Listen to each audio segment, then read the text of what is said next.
I knew something was off the moment the HR intern, Rachel, started avoiding eye contact in the hallway. She used to smile, that overly rehearsed kind of smile that came with her weekly team spirit emails. But that morning, she clutched her coffee like it was a security blanket and mumbled, "Morning," without meeting my eyes. The air in our office always smelled faintly like lemon disinfectant and panic, a mix of stress and fake cleanliness. I worked in finance audit at Larkwell Industries, a place where fluorescent lights hummed louder than people did. Precision was my job. Numbers, forms, timestamps. I was the one who made sure we didn't accidentally commit federal fraud by forgetting to check a box on a compliance report. Glamorous, I know. I'd been there 8 years, never missed a deadline, never caused a scene, never even used a sick day unless I had the medical note to prove it. And yet, that Friday at exactly 9:02 a.m., my phone buzzed with a message that would end everything. From HR Department Subject, Company Update, Policy Violation Notice Attachment, IMG_4751.jpg. When I opened it, my stomach dropped. It was my photo, my ID badge headshot. Below it, in bold red letters, fired for leaving 2 minutes early. Do not rehire. The email had been sent to everyone, every department, every contractor, even the company mailing list that reached our external partners. 2 minutes early. 2. I just stared at it for a solid minute, unable to move, while the chat notifications started exploding. What the fuck? Is this real? HR gone wild? Someone even reacted with a laughing emoji. I didn't cry. I didn't rage. I just felt hollow, like someone had taken a vacuum to my chest. I minimized the email and checked my timesheet. Thursday, clocked out at 4:58 p.m. We'd been told repeatedly that as long as we worked our full 40 hours, flexible exit within 5 minutes was fine. Even my manager, Carl, had said, "Don't stress about it." Except Carl wasn't answering his phone now. At 9:15, I heard footsteps, deliberate, clipped, heels striking tile like punctuation. It was Lexa, our head of HR, a woman who wore power suits and spoke in slogans. Workplace culture is everyone's responsibility, she always said, right before firing someone for attitude misalignment. Mandy, she said, stopping by my desk. Her tone was calm, too calm. Let's talk in my office. I followed her down the hallway past the wall of framed motivational posters. Integrity, teamwork, excellence. Words that meant nothing here. Her office smelled like vanilla candles and authority. She gestured for me to sit, then slid a printed paper across the desk. Termination notice. Reason, early departure without manager approval. I blinked. You sent that to the whole company? Lexa smiled, small, deliberate. Transparency is part of our new accountability model. Transparency, I repeated slowly. You humiliated me. It's not personal, she said, rehearsed. You violated timekeeping policy. By 2 minutes? Her smile tightened. Rules exist for a reason, Mandy. If we make exceptions for one, we lose structure. I wanted to laugh, but it came out like a breath caught sideways. Structure, I said. Got it. I stood up quietly. Then you should probably check your structure. Because those compliance reports you just submitted to the Department of Energy? They still have my name on them. She blinked, thrown off for half a second, then recovered. That's not relevant. It will be. I didn't wait for her to reply. I walked out, grabbed my bag, and passed 3 coworkers pretending not to stare. Someone whispered, I heard it was about theft. Another said, No, she cursed at HR. Gossip travels faster than logic in a corporate ecosystem. By the time I reached the parking lot, my phone had 47 unread messages and 1 missed call from legal. I ignored them all. At home, I sat in silence. My apartment was small. 1 bedroom, paper-thin walls, and a window view of a grocery store loading dock. I made coffee, opened my laptop, and logged into my personal email. I had a copy of everything: audit reports, time-stamped logs, signed compliance chains. Because after years in this job, you learn to keep receipts, especially when the company you protect doesn't protect you back. I didn't want revenge. Not yet. I just wanted truth. But the thing about truth is, once it's documented, it's unstoppable. At 3:07 p.m., a new message landed in my inbox from Federal Energy Oversight Agency. Subject: follow-up on compliance logs. Urgent. I froze. They were auditing the grant reports, the ones Lexa had filed using my credentials, the same ones I hadn't signed off on yet. Somewhere between the click of her send button and my name disappearing from payroll, Larkwell had made a fatal mistake. They'd used a non-authorized clearance for a federal contract. I reread the email twice, then leaned back. My heart wasn't racing. My hands didn't shake. Just a strange, heavy calm. I opened the attachment. There, in black and white, was the signature line: Authorized Officer, Mandy Carson. Except I hadn't signed it. I looked out the window at the gray sky. The first drops of rain tapped the glass like punctuation marks. They fired me for leaving 2 minutes early. But they had no idea that, in those 2 minutes, they'd set off a clock they couldn't stop. By Monday morning, my name had become a ghost story whispered between cubicles. Did you hear about Mandy? Yeah, HR blasted her to everyone. Apparently, she was stealing time. Stealing time. The irony almost made me laugh.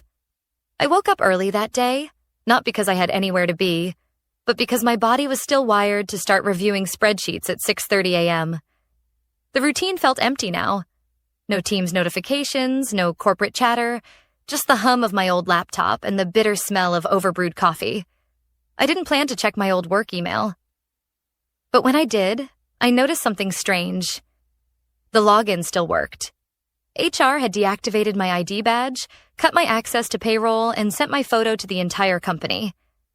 But they hadn't revoked my clearance to the compliance archive. That told me everything I needed to know about their structure. At 9:04 a.m., I opened the system and ran a routine query. Form 22, B Federal Grant, Energy Infrastructure Stabilization, Contract 0415. The access log showed something alarming. The documents had been re-uploaded Friday evening, 1 hour after my termination, with my name still listed as the authorized certifier. The problem?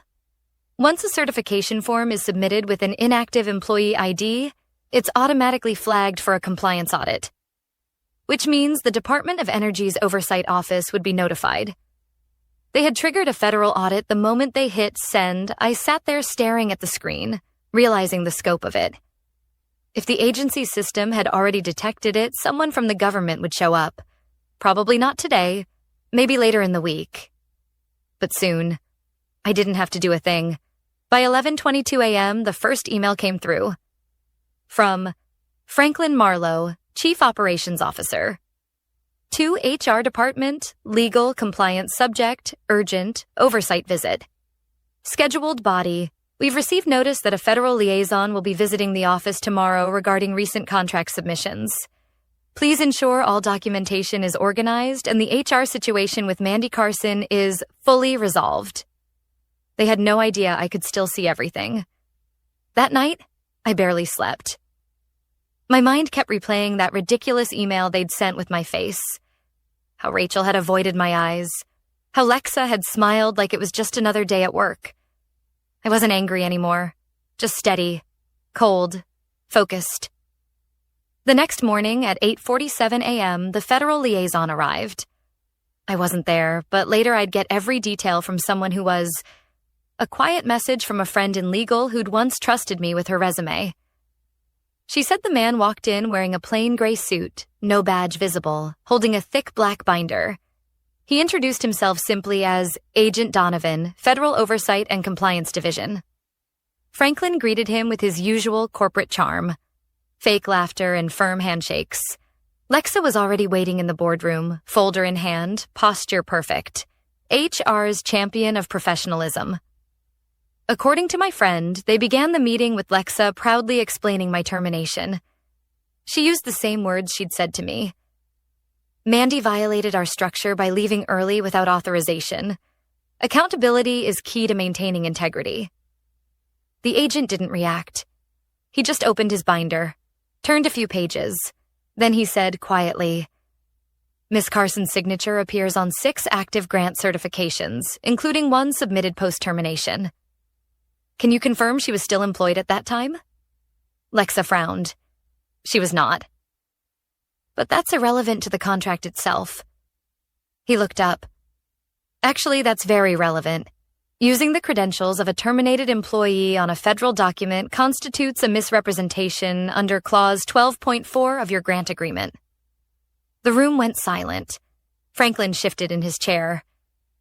We didn't realize... The agent interrupted, reading one line aloud from the binder. Any certification submitted under the authority of a non-active employee is grounds for immediate audit suspension and potential funding freeze. The company lawyer, a man named Barlow who always bragged about his Harvard degree, reportedly went pale. Then, as my friend described, he stood up and shouted, "You have to be kidding me. HR sent that form without clearance." The agent just closed his binder. Then you'll want to speak with HR about that. He left a business card on the table, walked out without shaking hands. And just like that, the silence that followed apparently felt like the end of the world. My friend messaged me later that afternoon. He read one sentence, Mandy. Just one. Barlow screamed. Lexa looked like she'd seen a ghost. I sat in my kitchen rereading that message, the late sunlight stretching across the counter. My half-drunk coffee had gone cold, but I didn't care. The machine had turned on itself, and all I had done was stay quiet. At 5:12 p.m., my work account finally locked me out. Too late. I'd already downloaded every file, every timestamp, every email chain.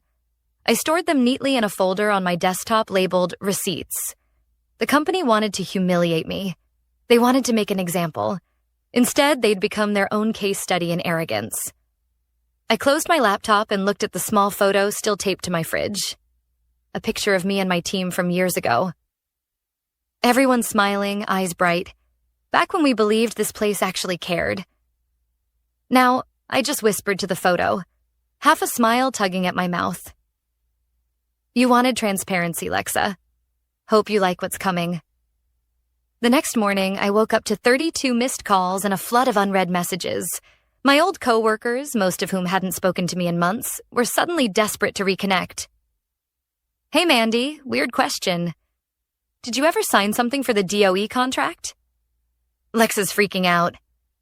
Something about a funding freeze? You didn't, send anything to the feds, right? I didn't reply to any of them. I just stared at the screen, coffee cooling beside me.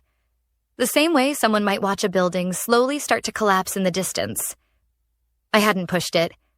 I'd only existed exactly as they'd described me. Quiet, invisible, compliant. But that was the thing about compliance.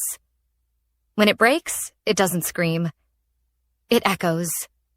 By 9:10 a.m., the news had hit the internal network. My friend in legal forwarded me a screenshot from the company intranet. It read, "Due to recent administrative discrepancies, all energy infrastructure contracts are under temporary review. Please refrain from discussing this matter externally." Translation: They were in trouble.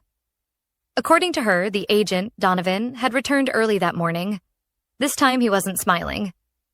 He came with 2 assistants and asked to see the complete audit trail for every document bearing my name.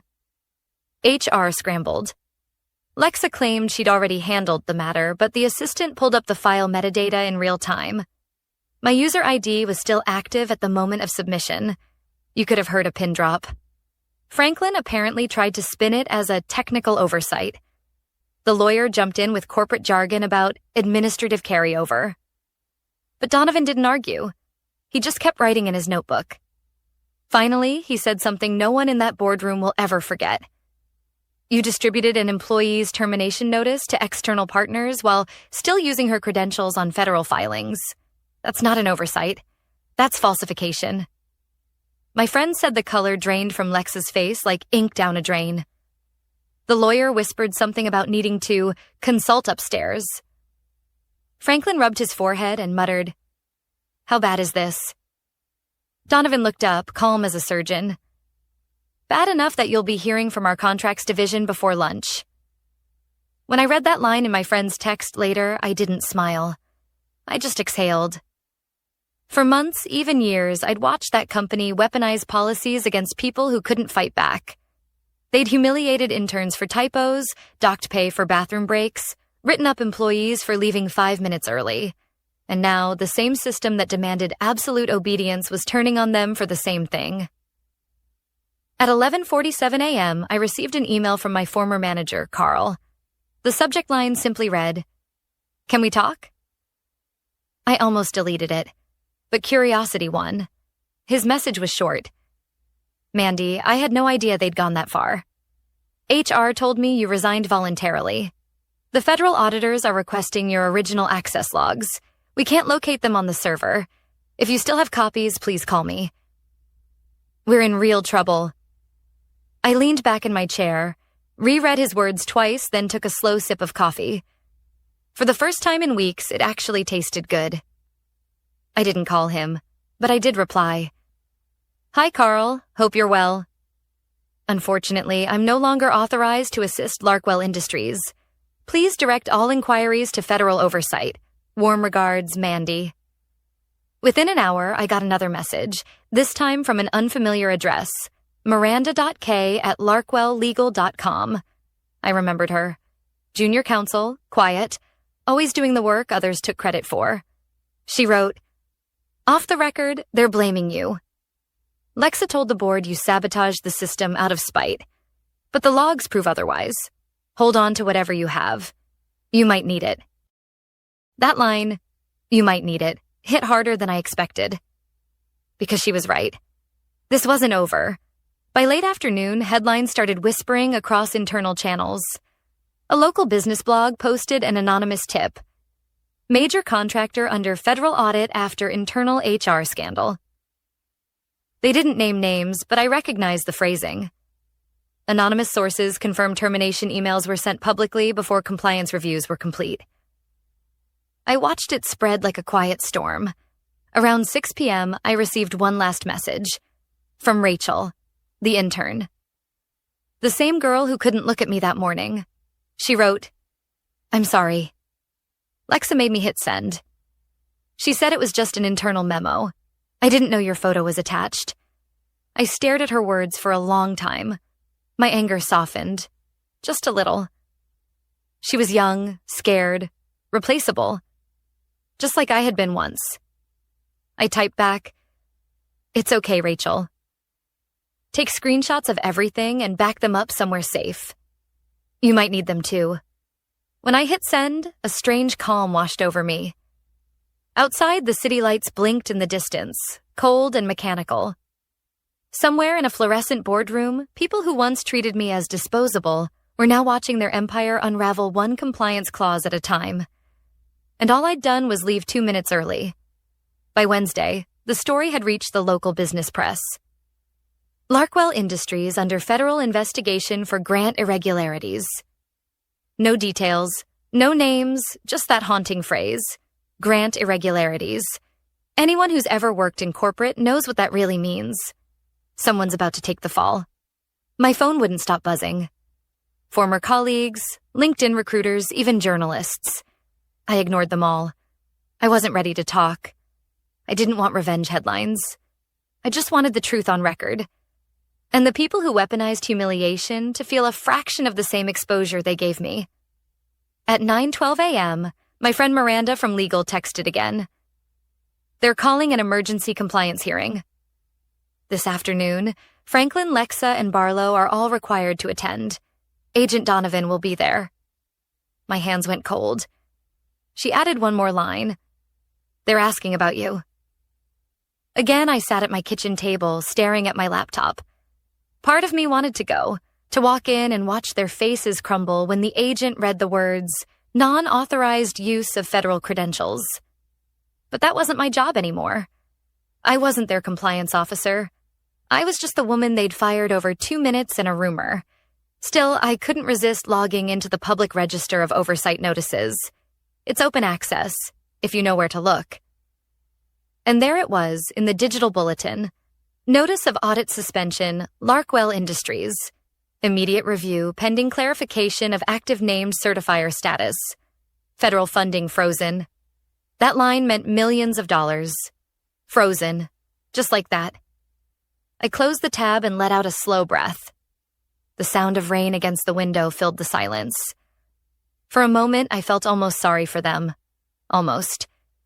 By noon, Miranda called me. Voice low, whispering like she was hiding in a hallway. They're in the boardroom right now. The agent's binder is out again. You should hear this, Miranda. You shouldn't... I'm muting myself. Just listen.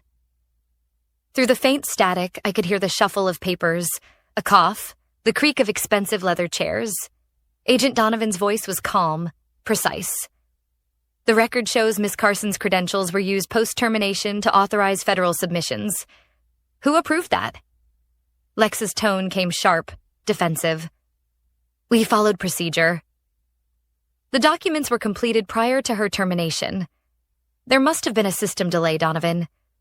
The timestamp shows upload at 5:18 p.m., 2 hours after her access was revoked.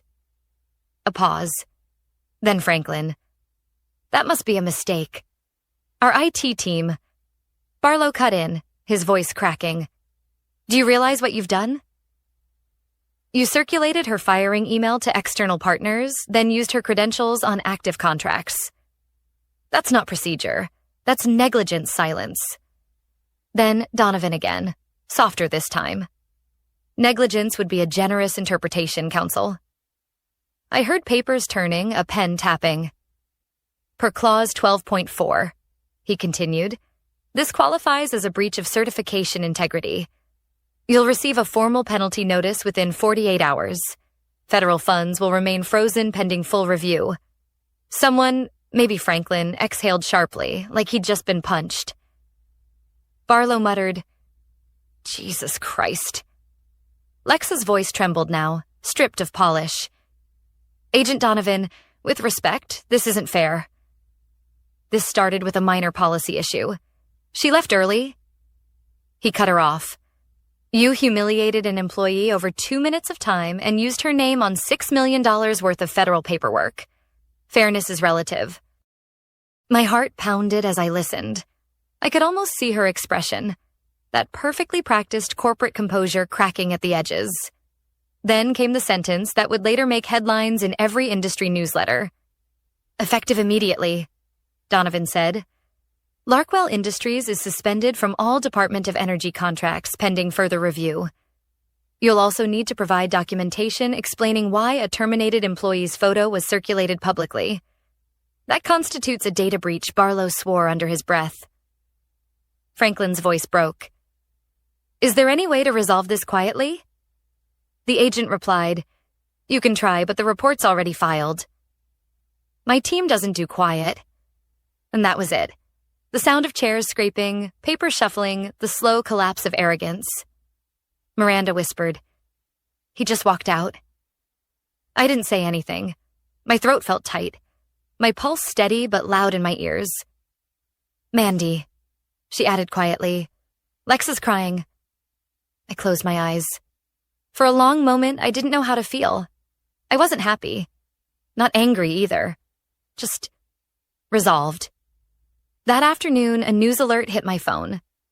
Federal oversight suspends Larkwell Industries. Breach of certification integrity alleged. No one mentioned my name, but anyone inside the company would know. That night, I took a walk. No destination, just city blocks and neon reflections on wet pavement. I thought about how easily they'd turned on me, how publicly they'd tried to erase me. And now, because of one careless email, they'd erase themselves. When I got home, another message waited in my inbox. From Miranda, just 2 words. They're done. I sat down, took a long breath, and whispered to the empty room. No, Miranda. They just learned what accountability really looks like. 3 weeks later, the building that once consumed my life looked smaller. Maybe it was the distance, or maybe the illusion of power finally faded once I stopped standing beneath its fluorescent lights. Larkwell Industries, once the self-proclaimed pillar of corporate integrity, now sat under federal investigation, its name quietly removed from half the partnership listings it used to brag about. I hadn't heard from anyone except Miranda. She'd quit 2 days after the hearing. Said the board wanted her to restructure all compliance documentation, but refused to pay overtime or legal counsel to do it. They're still pretending this can be fixed, she'd told me. It can't. She was right. You don't rebuild trust with scented candles and new HR slogans. You rebuild it with honesty, something Larkwell never learned. That Monday morning, a thin white envelope slid through my mail slot. No return address, just my name printed neatly across the front. I turned it over in my hands for a long time before opening it. Inside was a single sheet of letterhead. Department of Energy, Federal Oversight Division. Dear Ms. Carson, the department acknowledges your role as the original certifying officer on multiple Larkwell Industries grant submissions. Following the completion of our audit, your documentation has been verified as accurate, and your termination has been noted as unrelated to federal performance. We are pleased to inform you that due to your compliance record, you are eligible to serve as an independent consultant on future oversight reviews. Please contact our office if interested. Respectfully, Agent M. Donovan. I must have read it 10 times. It wasn't emotional. It wasn't dramatic. It was just clean, factual acknowledgement. The kind of truth that doesn't need to shout. But that letter meant everything. It meant my name wasn't a scarlet label anymore. It meant they couldn't bury me under that red marker. Do not rehire. I placed the letter on the kitchen table beside my laptop and just sat there in silence. The sunlight fell across the paper in a soft rectangle, like a quiet apology from the world. At 11:07 a.m., my phone buzzed with an unknown number. I hesitated, then answered. Mandy? The voice was rough, tired. It was Franklin. I didn't say anything at first. He cleared his throat. Look, I wanted to call personally. The company's going through restructuring. I know things were... He stopped, searching for words. You didn't deserve what happened. None of it. I let the silence hang just long enough to make him squirm. Then I said, You sent that email to the entire company. He sighed. I didn't. HR did. Lex is gone, by the way. So is Barlow. They resigned after the audit report. But the damage is permanent, I finished. He didn't argue. We lost every federal contract. The partners pulled out. I'm trying to hold things together, but... He trailed off. Anyway, if there's anything I can do, anything you need... I almost laughed. What I needed was respect. That's free, Franklin. There was nothing left to say. He muttered something about wishing me well, then hung up. Afterward, I just sat there, letting the quiet settle around me. I wasn't angry anymore. I wasn't even vindicated. Just done. That afternoon, I printed out the federal letter, slipped it into a clear frame, and set it on my desk. I opened my laptop and drafted an email to Agent Donovan. Dear Agent Donovan, thank you for the opportunity. I'd like to formally accept the consultant role. I've attached references and documentation of my previous audit experience. Sincerely, Mandy Carson. I hovered over the send button for a second. Not because I doubted it, but because I finally understood the weight of calm decisions. Then I clicked. The next morning, I walked to a small co-working office downtown. Nothing fancy, just a few shared desks and a window with light that didn't flicker. I signed the lease for one of the cubicles under a new name, MC Compliance Consulting. On my first day, I brought a mug from home. It read, Integrity, doing the right thing even when HR is watching. At noon, I made a sandwich, turkey, mustard, a little lettuce, and sat at my desk to eat it. No one stopped me. No one stared. No one took photos. Just silence. The good kind. Later that week, Miranda stopped by. She handed me a small envelope. This came to my house by mistake. Probably meant for you, inside was a faded piece of paper, the infamous HR email, printed out, my old badge photo and all. Someone had scribbled over the words, "Do not rehire," and written instead in blue pen. She was right. No signature, just that. I placed it next to the framed letter from the Department of Energy. Two artifacts of the same story. Humiliation turned into proof. Injustice turned into purpose. Sometimes I think about Lexa, about that boardroom, about how one careless email became their undoing. But mostly I think about how fragile dignity is, how quickly it's stolen and how quietly it can be reclaimed. They fired me for leaving 2 minutes early, but in those 2 minutes I gained something none of them ever will. The power of silence backed by truth. I leaned back, took another bite of my sandwich, and smiled. Lunch break. I said to no one in particular. No approval needed.